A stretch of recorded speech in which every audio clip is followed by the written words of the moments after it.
오늘 함께 나눌 말씀의 제목은 무릎을 꿇고 비는 기도입니다. 다 같이 한번 따라 합시다. 무릎을 꿇고 비는 기도. 여러분, 길에서 놀던 아이가 넘어져서 무릎팍에서 피가 납니다. 그러면 이 아이가 제일 먼저 하는 일이 무엇일까요? 울면서 약을 찾을까요? 의사를 찾을까요? 병원을 찾을까요? 엄마를 찾지요. 엄마를 찾습니다. 엄마! 엄마! 엄마를 찾습니다. 엄마 하면서 울어댑니다. 왜 그렇습니까?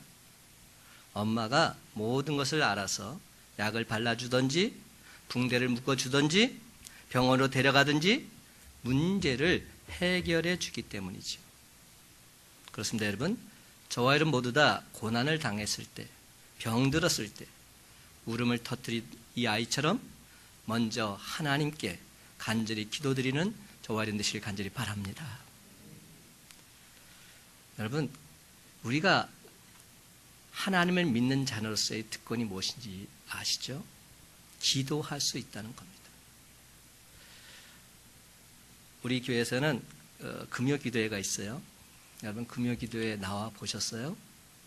금요기도회 시작할 때 보면 우리 남자분들이 4분이 딱 앞에 나와서 찬양을 인도합니다.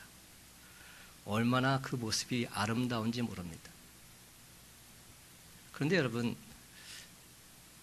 그러면서 우리 인도하신 박진서 집사님께서 이런 말씀을 하시더라고요. 너무 힘들고 어려울 때, 맞아, 기도하면 되지. 기도하면 되지. 기도하면 되는데 왜 우리가 기도하지 못했을까? 여러분, 하나님의 자녀들에게 주신 특권은 기도할 수 있다는 겁니다. 기도하면 하나님 아버지께서 들으셔서 합력해서 하늘을 이루시는 놀라운 역사를 체험하게 될 줄 믿으시기 바랍니다. 여러분, 엄마를 찾는 어린아이처럼 병을 고치시는 주님 앞에 나와서 기도하십시다. 주님, 나를 긍휼히 여겨달라고, 나를 불쌍히 여겨달라고, 나를 치료해달라고, 나를 고쳐달라고 기도하십시다. 그러면 우리 주님께서 저와 여러분의 상처를 어루만져 주시고 싸매어 주시고 온전히 고쳐주실 줄로 믿습니다. 그래서 마침내 상처받은 치유자 예수님 그분으로 말미암아 우리 인생의 모든 문제를 해결함 받는 저와 여러분의 삶이 다 되시기를 예수님의 이름으로 간절히 축원합니다. 오늘 본문에서도 사도 바울은 환난 가운데서 승리하는 비결을 말하고 있어요. 그 비결이 뭡니까? 바로 기도하라는 겁니다. 기도하라. 자신의 감정과 생각을 솔직하게 하나님 아버지 앞에 털어놓으라는 겁니다. 14절과 15절 말씀입니다. 이러므로 내가 하늘과 땅에 있는 각 족속에 이름을 주신 아버지 앞에 무릎을 꿇고 비노니. 그렇습니다. 환난이 다가서면, 어려운 문제가 발생하면 능력의 주님께 무릎을 꿇고 기도하시기 바랍니다. 3차 전도여행을 한 사도 바울은 예루살렘에 올라갔다가 체포됩니다. 그리고 가이사랴에서 2년간 감금되어 지나게 됩니다. 그 후에 죄인의 몸으로 로마로 후송되어서 또 2년 동안 옥중에서 생활을 하게 됩니다. 거기서는 로마의 한 병사와 함께 묶인 채로 그렇게 생활을 하게 되지요. 그러면서도 그는 저 유명한 4권의 옥중 서신을 집필하게 됩니다. 에베소서, 빌립보서, 골로새서, 빌레몬서가 바로 그 책입니다. 옥중 서신을 쓸 당시의 바울은 언제 죽을지 모르는 그런 상황이었습니다. 당시의 법은 너무나 혼탁해서 죄 없는 사도 바울에게 사형이 선고될런지 유배를 가게 될런지 전혀 예측할 수 없는 그런 상황이었습니다. 게다가 지금 이때는 사도 바울의 활동 말기에 접어든 그러한 때였습니다. 그러므로 우리는 사도 바울이 옥중에서 에베소 교인들을 향해서 2번 다시 볼 수 없을까라는 이런 생각에 마치 유언을 남기는 심정으로 이 편지를 썼다는 사실을 잊지 말아야 됩니다. 유언을 남기는 심정으로 쓴 편지들입니다. 그래서 로마 감독에 갇혀있는 사도 바울은 에베소 교인들을 생각할 때면 자신도 모르게 기도가 나왔습니다. 그것도 막연히 의자에 앉아서 조용히 하는 기도가 아니었습니다. 너무나 안타깝고 걱정스럽고 답답한 나머지 자신도 모르게 열정적으로 드리는 그러한 기도였습니다.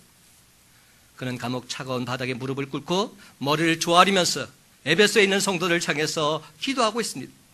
하나님 아버지, 내가 당하는 환난으로 인해서 그들이 낙심하지 않게 하옵소서. 저를 능하게 하신 성령의 권능으로 그들의 속사람을 강건하게 해 주옵소서. 믿음으로 말미암아 예수 그리스도가 그들의 마음속에 온전히 거하게 해 주시옵소서. 그들로 하여금 사랑 가운데서 뿌리 박히게 하시고 터가 굳어져서 능히 모든 성도와 함께 지식에 넘치는 하나님의 사랑을 알게 해 주시옵소서. 그 사랑의 넓이, 그 길이, 그 높이, 그 깊이가 어떠함을 온전히 깨닫게 해 주시옵소서.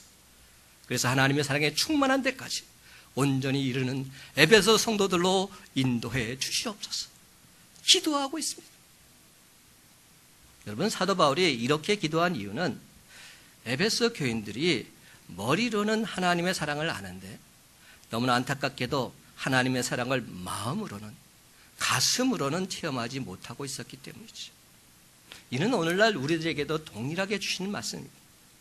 우리가 하나님이 어떤 분이신지 잘 알고 있습니다. 예수 그리스도가 어떤 분인지 잘 알고 있습니다. 그러나 그것이 머리로만 알고 있는 것은 아닐 거예요. 마음으로, 가슴으로 하나님 그분을 온전히 알고 계십니까? 느끼고 계십니까? 사랑하는 성도 여러분, 우리가 반드시 기억해야 할 것이 있습니다. 육신으로 무릎을 꿇고 기도하는 것 참으로 좋은 자세이지요. 그러나 그보다 더 좋은 자세는 마음으로 무릎을 꿇고 기도하는 겁니다. 가슴으로 무릎을 꿇고 기도하는 겁니다. 15절에 보면 바울은 무릎을 꿇고 비노니 이렇게 말씀합니다. 칼빈은 사도 바울이 이 순간 실제로 무릎을 꿇었다 이렇게 말합니다. 클라크도 본문 전체에 가득 차 있는 경이롭고 영광스러운 광경이 그의 마음에 가득 찼을런 실제로 무릎을 꿇고 기도했다 한들 부자연스럽게 무엇이 있나 이렇게 말합니다. 당연히 무릎을 꿇고 기도했다는 것이죠. 유대인들은 보통 기도할 때 손바닥을 위로 향해서 두 손을 벌리고 서서 기도합니다. 다들 보라는 겁니다. 여러분, 이것이 진정 바른 기도의 모습은 아니죠. 하나님 앞에서 온전히 기도하는 모습. 이것이 바로 사도 바울의 무릎을 꿇고 기도하는 모습이었어요. 하나님 앞에 간절한 심정으로 무릎을 꿇고서 불쌍히 여겨달라고, 긍휼히 여겨달라고 열정적으로 드리는 기도였습니다. 그렇다면 그가 그토록 간절하게 무릎을 꿇고 드린 기도의 내용들은 무엇이었을까요? 무슨 기도를 과연 하나님을 올려드렸을까요? 첫 번째 기도는 바로 이런 기도입니다. 능력을 위한 기도. 한번 따라 하십시다. 능력을 위한 기도. 16절 말씀 한 목소리로 있습니다. 16절입니다. 시작. 그의 영광의 풍성함을 따라 그의 성령으로 말미암아 너희 속사람을 능력으로 강건하게 하시오며. 아멘. 여러분, 기도할 때 어떤 기도를 제일 먼저 하세요? 여러분들이 평소에 하시는 기도. 내가 딱 주님 앞에 나오면 주님과 기도할 때 내가 제일 먼저 하는 기도가 무엇입니까? 내가 가장 중요하다고 생각하는 것, 그것을 제일 먼저 기도하게 되어 있어요. 사도 바울도 에베소 교인들을 위해서 기도할 때 다른 기도보다도 이 기도가 제일 먼저 나왔어요. 능력을 저들에게 허락해달라. 사도 바울의 첫 번째 기도는 능력을 위한 기도였습니다. 근데 어떤 능력입니까? 너희 속사람을 능력으로 강건하게 하시오. 속사람의 강건함을 위한 기도였습니다. 겉사람이 아닙니다. 속사람이 능력으로 온전히 채워지게 해주옵소서. 이렇게 기도하고 있습니다. 그렇다면 왜 바울이 제일 먼저 이런 기도를 드렸을까요? 우리가 이 세상에서 살 때 성령의 능력으로 강건해지지 않으면 전혀 통과할 수 없는 어려움들이 얼마나 많은지 모릅니다. 이 세상 그렇게 호락호락하지 않습니다. 사탄 마귀 그냥 그대로 우리를 내버려 두지 않습니다. 할 수만 있으면 택한 자라도 넘어뜨리기 위해서 우는 사자같이 우리를 두루다리며 찾고 있습니다. 여러분, 요즘 여러분의 삶이 어떠하십니까? 너무 평안하십니까? 별 걱정이 없으십니까? 그렇다면 하나님 앞에서 여러분 자신을 되돌아볼 필요가 있습니다. 사탄 마귀가 우리를 지금 내버려 두고 있는 겁니다. 건드릴 필요가 없는 거죠. 내 편이기 때문에. 아무런 어려움이 없다는 것이 도리어 축복이 아닐 수도 있기 때문입니다. 어찌 보면 예수 믿다가 어려운 일을 당하는 것, 성도들에게 있어서 너무나도 당연한 것입니다. 예수로 인해서 내가 핍박을 받는다면, 고난을 받는다면 이것은 감사할 일이지요. 기뻐해야 될 일입니다. 빌립보서 3장 10절과 11절 말씀합니다. 내가 그리스도와 그 부활의 권능과 그 고난에 참여함을 알고자 하여 그의 죽으심을 본받아 어떻게 해서든지 죽은 자 가운데서 부활에 이르려 하노라. 사도 바울은 부활에 이르기 위해서 전제하는 말이 있습니다. 예수 그리스도의 십자가의 고난, 그 고난을 통해서 내가 부활의 기쁨의 감격을 맛보고자 한다. 이렇게 선포하고 있는 겁니다. 여러분, 부활 생명은 죽음을 전제하지 않고서는 결코 만날 수 없는 거예요. 죽어야 다시 살 수 있는 겁니다. 십자가의 고난을 겪어야 부활의 영광에 참여할 수 있는 겁니다. 예수 그리스도의 고난을 본받는 삶, 바로 이것이 우리 성도들의 소망사항이어야 한다. 사도 바울은 강조하고 있습니다. 그런데 여러분, 대부분의 성도들은 어떻게 신앙생활하고 있습니까? 대부분의 성도들이 목회자에게 요구하는 것이 무엇일까? 한번 생각해 보십시다. 그 요구가 나쁘다고 제가 말씀드린 게 아니에요. 그런데 대부분은 이런 요구사항들이 있더라고요. 내가 지금 당한 어려움 완화시켜달라고, 진통제를 놓아달라고 이렇게 부탁하고 있어요. 물론 그 부탁 너무 간절하기에 그들을 위해서 중보 기도해야 될 사명이 목회자에게 있습니다. 간절히 기도하지요. 갈 길에서 감당케 해달라고 기도하지요. 근데 여러분, 목회자가 절대로 할 수 없는 게 있습니다. 그의 삶을 대신 살아줄 수는 없습니다. 그의 신앙생활, 그의 인생 대신 살아줄 수는 없는 겁니다. 가서 부추길 수 있고 충고할 수 있고 권면할 수 있습니다. 같이 걸어줄 수도 있습니다. 그러나 대신 걸어갈 수는 없습니다. 그렇기 때문에 더더욱 속사람의 강건해지는 것, 이것이 가장 중요한 기도 제목인 것이죠. 속사람이 강건해져야 넉넉히 이기며 나갈 수 있기 때문에. 그래서 사도 바울은 에베소 교인들의 기도 제목 첫 번째로 속사람을 강건케 해 주옵소서. 저들의 속사람이 성령의 능력으로 강건케 해 주시옵소서. 이렇게 기도하고 있는 겁니다. 사도 바울은 지금 옥중에 갇혀 있는 몸입니다. 그는 하나님 앞에 무릎 꿇고 기도하면서, 하나님, 제가 가서 그들에게 직접 말씀을 전할 수 있도록 저를 풀어주세요. 이렇게 기도하지 않았습니다. 사도 바울이 가서 직접 뛰고 가꾸어서 그들을 영광에 이르게 하는 것, 이것이 목표가 아니라 하나님께서 직접 만져주시고 빚어주시고 고쳐주셔서 그들을 완전함에 이르도록 이끌어 주옵소서. 이것이 기도 제목이었습니다. 사랑하는 성도 여러분, 지금 어떤 어려움이 있으십니까? 어떤 환난이 있으십니까? 그 어려움, 그 환난을 바꾸어 달라, 이렇게 기도하지 마십시오. 언제나 그것을 감당할 수 있는 힘과 능력과 지혜를 허락해 달라, 이렇게 기도하십시오. 그것을 이길 수 있는 힘과 능력과 지혜를 내게 덧입혀 달라고 기도하십시오. 속사람의 강건을 위해서 기도하십시오. 바로 이것이 성령이 요구하는 제일 첫 번째 기도 제목인 겁니다. 그렇다면 우리의 속사람 어떻게 강건해질 수 있을까요? 성경을 보면 그 영광의 풍성함을 따라 속사람이 강건해질 수 있다 말하고 있습니다. 제일 먼저 말씀하는 것은 영광의 하나님께서 우리의 속사람을 능력으로 강건하게 해 주신다는 겁니다. 여러분, 우리가 믿는 하나님은 영광의 하나님이십니다. 구약시대의 하나님은 영광 가운데 임재하셨습니다. 그래서 모세는 하나님께 늘 이런 기도를 올려드렸습니다. 출애굽기 33장 18절 말씀, 모세가 이르되 원하건대 주의 영광을 내게 보여주옵소서. 주의 영광을 내게 보여주옵소서. 이에 모세의 기도를 드신 하나님께서 그에게 영광을 보여주십니다. 우리가 모세의 광야 40년 여정을 보게 되면 왜 모세가 그 어려운 환난 속에서도 어려운 핍박 속에서도 지치지 않고 승리할 수 있었는지를 발견할 수 있습니다.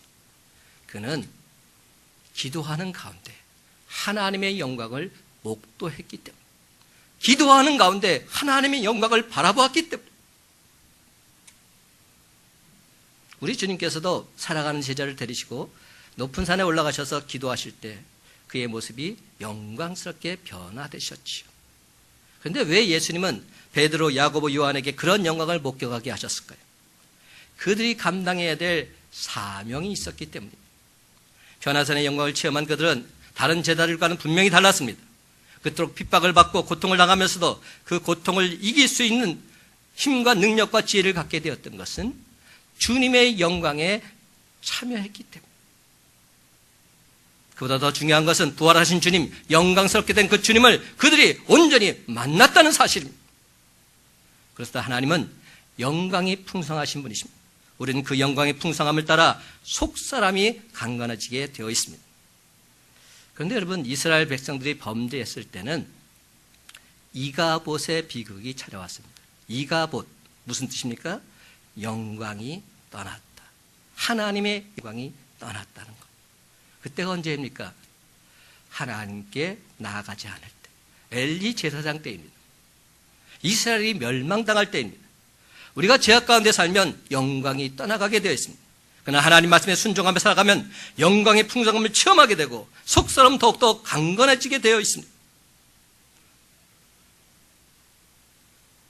두 번째, 속사람이 강건해질 때는 성령으로 말미암아 속사람이 강건해집니다. 여러분, 속사람의 속성은 영적인 겁니다. 영적인 건강은 영적인 외부의 힘에 의해서만 가능해지는 법입니다. 우리 인간은 스스로의 힘으로는 영적인 힘 키울 수 없습니다. 그런데 여러분, 영적인 힘은 바로 하나님의 영광의 풍성함을 따라 하나님으로부터는 성령의 능력을 통해서만 가능한 줄 믿으시기 바랍니다. 여러분, 힘, 능력이라고 번역된 디나미스라는 이 헬라어는 바로 성령의 능력, 성령의 힘을 의미합니다. 여러분, 그토록 무능한 제자들이 어떻게 그렇게 능력 있는 증인들이 될 수 있었을까요? 그것은 그들이 오순절날 다락방에서 간절히 기도하던 중에 성령 충만을 경험했기 때문입니다. 사울이라는 예수를 받게 하던 자가 그 예수를 증언한 전도자가 된 것도 바로 자신의 경험이나 자신의 내적 성찰을 통해서 그렇게 된 것이 아니지, 주님을 만났기 때문에 성령의 인도하심 따라 그가 온전히 회복된 겁니다. 그렇습니다. 하나님은 우리의 속사람이 성령의 능력을 통해서 건강해지기를 원하십니다. 건강한 정도가 아니라 강해지기를 원하십니다. 이 능력과 힘을 타는 헬라 디나미스, 여기서 무슨 말이 나왔습니까? 다이나마이트가 여기서 나왔지요. 이 두 단어 모두 다 강한 능력이 있는 폭발력을 지닌 이런 뜻으로 쓰이고 있습니다. 속사람이 성령의 능력으로 무장된 사람은 이 사회의 어둠과 더러움, 하나님 말씀으로 파괴시킬 수 있습니다. 강한 능력의 소유자가 될 수 있는 겁니다. 조용하지만 그 마음속에 이 놀라운 성령의 파괴력이 나타나게 되기 때문입니다. 이제는 더 이상 연약한 사람이 아닌 거죠. 이처럼 하나님께서는 우리 모두가 속사람이 강해지기를 원하고 계십니다. 그렇습니다. 사도 바울의 무릎을 꿇고 빌었던 이 첫 번째 기도는 하나님의 영광의 풍성함을 따라 성령으로 말미암아 속사람이 능력으로 더욱 강건해지게 해달라는 그러한 기도였습니다. 그러므로 사랑하는 성도 여러분, 오늘 이 시간 사도 바울처럼 능력을 위한 기도를 하나님께 올려드릴 때 성령으로 말미암아 속사람이 능력으로 더욱 강건해지는 저와 여러분의 삶이 다 되시기를 주님의 이름으로 간절히 축원합니다. 두 번째로 사도 바울이 에베소 교인들을 향해서 드린 중보 기도는 믿음을 위한 기도였어요. 저들의 믿음을 온전히 세워달라. 한번 따라합니다. 믿음을 위한 기도. 17절 상반절 말씀 함께 있습니다. 믿음으로, 시작. 믿음으로 말미암아 그리스도께서 너희 마음에 계시게 하시옵고. 아멘.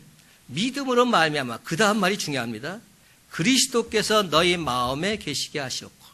예수 그리스도를 나의 구주로 믿으면 예수님이 항상 내 마음속에 있게 된다는 겁니다. 내가 주님을 믿는다면 주님이 내 안에 계신다는 겁니다. 여러분, 예수님을 믿으십니까? 그렇다면 예수님이 여러분 마음속에 계셔야죠. 이게 바로 사도 바울이 에베소 교인들을 향해서 기도했던 두 번째 제목입니다. 여러분, 이 말은 예수 그리스도를 단순히 영접하라 이런 말이 아닙니다. 이들은 이미 영접한 사람들입니다. 예수 믿는 사람들입니다. 그렇다면 예수님을 믿는다면 예수님이 내 삶의 주인이 되어셔야죠. 내 안에 들어오셔서 좌정하셔서 내 삶을 이끌어 가신 분이 바로 예수 그리스도 그분이 되셔야죠. 이는 그리스도께서 성도의 속사람 안에 좌정하시고 온전히 거하사 우리의 삶을 인도해달라, 저들의 삶을 이끌어달라고 간절히 기도하는 중보기도의 제목인 겁니다. 여기서 계시게 하시옵고라는 헬라어는 카토이케오라는 말인데요, 카타와 오이케오로 이루어진 단어입니다. 이 말은 살다, 거주하다, 정착하다 이런 말. 예수님이 내 안에 들어오셔서 사시게 해달라는 거예요. 내 안에 들어오셔서 거주하시게, 정착하시게 해달라는 거예요. 이것을 내주하는 삶, 정주하는 삶 이렇게 말합니다. 예수는 우리의 속사람의 집에 찾아오셔서 편히 거주하기를 원하고 계십니다. 그래서 예수님은 우리 안에 찾아오셔서 내주하기를 원하십니다. 정주하기를 원하십니다. 이 말이 무슨 뜻입니까? 예수님 그분과 함께 우리는 교제를 누리면서 살아가야 한다는 겁니다. 그렇다면 우리가 예수님을 모시고 그분과 교제하는 삶은 무슨 길일까요? 어떻게 하면 그렇게 할 수 있을까요? 오직 예수 그리스도를 온전히 나의 구주로 믿을 때, 예수님이 내 삶의 주인이 될 때 그러한 삶을 살아갈 수 있다는 것이죠. 오직 이 길밖에 없다 성경은 말하고 있습니다. 오직 믿음으로 말미암아 예수님이 우리 마음에 내주하신다 성경은 말씀합니다. 갈라디아서 2장 20절 말씀, 우리가 너무 잘 아는 말씀입니다. 내가 그리스도와 함께 십자가에 못 박혔나니 그런즉 이제는 내가 사는 것이 아니요 오직 내 안에 그리스도께서 사시는 것이라. 이제 내가 육체 가운데 사는 것은 나를 사랑하사 나를 위하여 자기 자신을 버리신 하나님의 아들 예수 그리스도를 믿는 믿음 안에서 사는 것이라. 그런데 여러분, 예수님이 우리 마음속에 계시려면 우리 마음이 먼저 예수님 안에 거해야 합니다. 아이러니한 표현일 수 있습니다. 그런데 중요한 것은 내가 예수님을 향하지 않으면, 예수님을 바라보지 않으면 그러면 주님께서 내 안에 거하실 수 없다는 것이죠. 우리의 관심과 우리의 꿈과 우리의 소망이 온전히 예수 그리스도에게 포커스가 맞춰져 있어야 한다는 겁니다. 우리의 관심과 초점이 예수님에게 고정되어 있지 않은데 어떻게 예수님께서 우리 마음속에 머물러 계실 수 있단 말입니까? 불가능한 일입니다. 그렇다면 여러분 지금 예수님을 온전히 모시고 살고 계십니까? 다시 말씀드리지만 이는 단순히 예수님을 영접했느냐 이 말이 아닙니다. 예수님이 우리 삶에 왕노릇을 하고 계시냐 이 말씀을 묻고 있는 겁니다. 예수님께서 여러분의 주인이십니까? 이것을 묻고 있는 겁니다. 요한복음 15장은 포도나무 비유지요. 5절 말씀은 이렇게 말씀하시죠. 나는 포도나무여 너희는 가지니 그가 내 안에 내가 그 안에 거하면 사람이 열매를 많이 맺나니 나를 떠나서는 너희가 아무것도 할 수 없습니다. 여러분 이 말씀을 우리 강태희 목사님 계시지만 영어로 표현해 보면 뒷부분이 이렇게 표현되어 있습니다. Apart from me, you can do nothing. Apart from me. Apart from me는 나를 떠나서는 이런 뜻이죠. 나는 누굽니까? 예수님이죠. 예수님께서 하신 말씀입니다. 예수님을 떠나면 우리가 아무것도 할 수 없다는 말입니다. 역으로 빌립보서 4장 13절 말씀, 내게 능력 주시는 자 안에서 내가 모든 것을 할 수 있느니라. 너무나도 유명한 말씀이죠. 영어는 이렇게 표현되어 있습니다. I can do everything in Jesus Christ. 예수 안에 있으면 나는 모든 것을 할 수 있습니다. 이것이 내게 능력 주신 자 안에서 내가 모든 것을 할 수 있습니다. 이런 뜻입니다. 중요한 포인트가 뭡니까? 예수님. 예수님이 내 안에 계시면 나는 모든 것을 할 수 있고 예수님이 나를 떠나시면 나는 아무것도 할 수 없습니다. 이런 메시지인 겁니다. 중요한 포인트는 예수님을 내 안에 모시고 살아야 한다는 거예요. 그래야 예수 능력이 우리의 삶 속에서 나타나게 되어 있다는 겁니다. 그래서 예수는 우리에게 이렇게 분명히 말씀해 주고 계십니다. 7절과 8절 말씀, 요한복음 15장 7절 8절입니다. 너희가 내 안에 거하고 내 말이 너희 안에 거하면 무엇이든지 원하는 대로 구하라. 그리하면 이루리라. 너희가 열매를 많이 맺으면 내 아버지께서 영광을 받으실 것이요 너희는 내 제자가 되리라. 예수님을 우리 안에 모시고 살아야 제자가 될 수 있다는 거예요. 그것이 진짜 그리스도인이라는 거예요. 그래야 주님께서 풍성한 열매도 베풀어 주신다 말씀하고 있습니다. 그러므로 우리는 오직 주님 품 안에서 주님과 늘 동행하는 삶을 살아야 하는 것이죠. 그리하면 사랑의 주님께서 저와 여러분의 삶 속에서 풍성한 열매를 맺을 수 있도록 강권적으로 역사해 주실 줄로 믿습니다. 찬송가 85장, 좀 이따 우리가 함께 부를 찬송인데요. 이 찬송을 다시 보면서 제가 얼마나 은혜를 받았는지 모릅니다. 4절과 5절, 9절을 생각만 해도 이 찬송가인데 4절은 이렇게 시작됩니다. 예수의 넓은 사랑을 어찌다 말하랴. 그 다음 말, 주 사랑 받은 사람만 그 사랑 알도다. 5절입니다. 사랑의 구주 예수여 내 기쁨 되시고 이제로부터 영원히 영광이 되소서. 여러분, 주님의 사랑을 체험한 자만이 이러한 고백을 할 수 있습니다. 주님을 모신 자만이 이러한 고백을 할 수 있어요. 주님을 내가 모셨더니 내 마음속에 기쁨과 감격이 넘쳐납니다. 이제부터 영원토록 주님 영광받아 주시옵소서. 이렇게 선포할 수 있는 겁니다. 그러면 사랑하는 성도 여러분, 이제부터는 오직 믿음으로 주님을 마음속에 모시고 살면서 모든 영광과 찬송을 주님께 올려드리는 저와 여러분의 삶이 다 되시기를 주님의 이름으로 간절히 축원합니다. 마지막 세 번째로 사도 바울이 에베소 교인들을 향한 또 한 가지 마지막 중보기도 제목이 있습니다. 사랑을 위한 기도입니다. 정말로 주님의 참사랑이 넘쳐나는 당신의 자녀들 되기를 소망하면서 기도하고 있지요.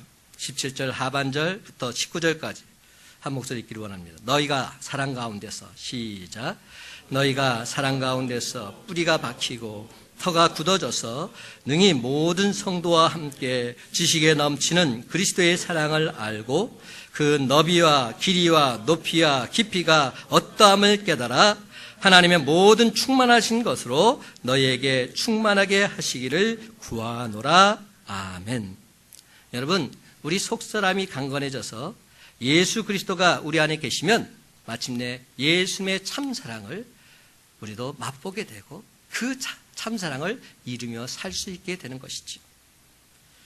예수 그리스도가 우리 안에 들어오시지도 않았는데 사랑이 어쩌고 저쩌고 말한다는 것, 결혼을 안 해본 사람이 부부학을 강의하는 것과 마찬가지입니다. 그런데 여러분, 예수님을 우리 안에 모시지 않았음에도 불구하고 마치 모신 것처럼 그렇게 사랑하고 구제하며 전도할 수 있습니다. 그러나 솔직하게 말씀드리면 예수님 그분을 온전히 내 안에 모시고 나서야 전도도 구제도 사랑도 그것이 진짜가 되는 겁니다. 예수님을 온전히 모신 가운데서 전도하고 구제하고 사랑할 때 그것이 진짜 모습이 될 수 있는 것이죠. 사랑하는 성도 여러분, 그리스도의 사랑을 알고 계십니까? 그런데 사실 이 질문은 합단 질문은 아닙니다. 그리스도의 사랑은 우리의 지식 가지고서는 알 수 없기 때문에, 우리의 지식을 초월하기 때문입니다. 18절 보면 지식에 넘치는 그리스도의 사랑을 알고, 이 표현이 뭔지 아십니까? 우리의 지식은 감당할 수 없다는 거죠. 지식을 초월한다는 말입니다. 그렇습니다. 예수 그리스도의 사랑은 우리의 지식으로는 도무지 알 수가 없습니다. 우리가 가진 도량형으로는 그리스도의 사랑의 넓이, 길이, 높이, 깊이 잴 수가 없습니다. 저는 직장 생활을 좀 많이 한 사람인데요. 제가 제일 처음에 직장 생활할 때 어디서 근무했냐면 대한통운이라는 데서 근무를 했어요. 거기서 이제 기획 업무를 맡았었는데, 대한통운이 뭔지 아시죠? 화물 운수하는 업체, 전국에 있는. 근데 그러다 보니까 현장에도 가게 됐어요. 그래서 여러 가지 일들을 보게 됐는데, 제가 그때 봤던 것 중에 신기했던 것이 뭐냐면, 엄청나게 물건을 싣고 나서 그것이 지금 몇 킬로가 되는지 그걸 재는 겁니다. 여러분들 그거 아세요? 어떻게 재일까요? 이게 지금 몇 킬로가 실렸는지. 그 개근대가 있어요. 그 개근대로 딱 그 차가 오면 그러면 자동적으로 키로수가 재집니다. 좀 깜짝 놀랐어요. 그러니까 사람 무게 재는 것처럼 그렇게 무게를 재더라고요.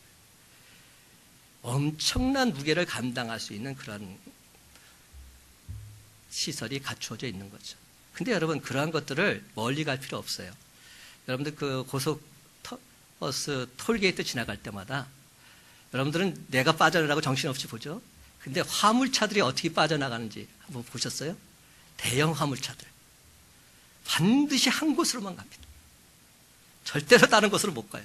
반드시 한 곳으로 가가지고 거기를 통과하게 돼 있어요. 왜 통과하냐? 거기에 바로 개근대가 있어요. 무게를 재는 겁니다. 그래서 무게가 초과됐는지 그것을 재는 겁니다.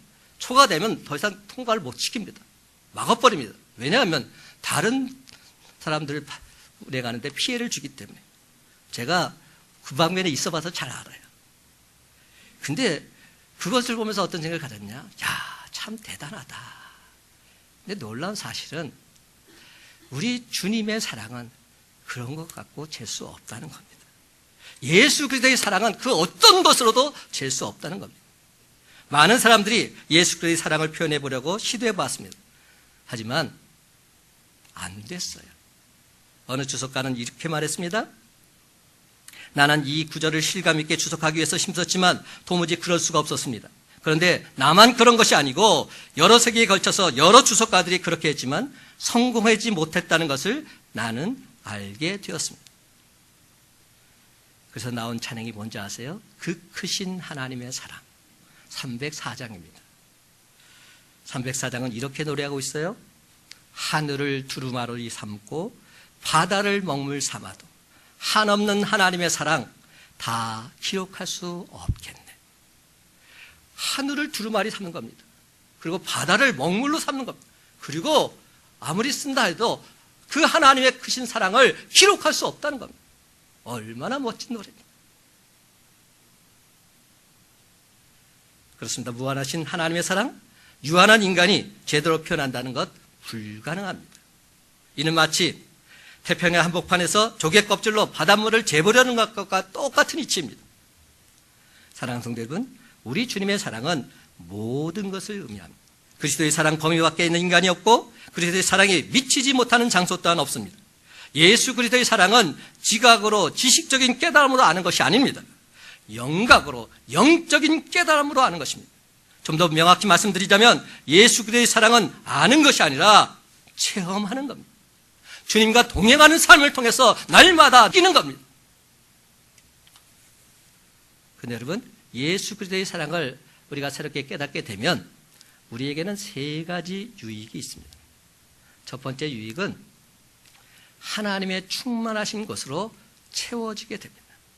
날마다의 삶 속에서 하나님의 충만하신 것으로 채워지는 기쁨과 감격을 맛보게 된다는 것이죠. 19절 하반절 말씀입니다. 하나님의 모든 충만하신 것으로 너희에게 충만하게 하시기를 구하노라. 여기서 충만의 원어적인 뜻은 고장난 것을 고친다, 이런 뜻입니다. 고장난 것을 고친다.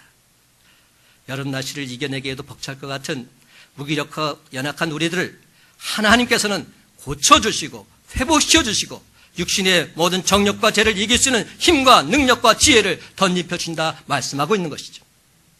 예수 그리스도의 사랑을 깨닫게 되면 하나님의 놀라운 은총을 체험하게 된다는 사실.